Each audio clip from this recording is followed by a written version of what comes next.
বেনারস থেকে এবার বিদায় নেওয়ার পালা। তো ছুটি আমাদের শেষ, সব কিছু প্যাকিং করে নিয়ে একবার চেক করে নিলাম। সোজা যাচ্ছি ব্রেকফাস্ট করতে। ব্রেকফাস্ট করে আমরা এবার বেরোবো। আর এই পুরো ভিডিওটা আমার চ্যানেলে পুরোটাই ভালো করে দেখতে পাবেন, বড় ব্লগে আমি দিয়েছি। আর এটা তো আমার একটা মিনি ব্লগ, এটা তো আমাদের লাস্ট দিন, তার জন্যই মিনি ব্লগ।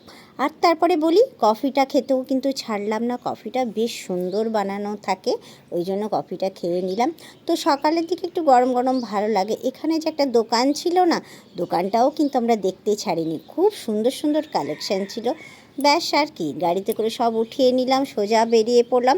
মাঝ রাস্তায় খুব খিদে পেয়েছিল বলতে গেলে 4টে বাজছে। 4টের সময় বেশ গরম গরম ভাত, চিকেন, মাছ, কোনোটাই যে ঠান্ডা ছিল বলে না, সব গরম, খেতেও খুব মজা লাগলো। তারপরে খেয়ে নিয়ে বেরোবার পথে দেখছি সন্ধে হয়ে গেছে। সন্ধে হয়ে গিয়ে এবার বাড়িতে ফিরেই চলে এলাম। বাই।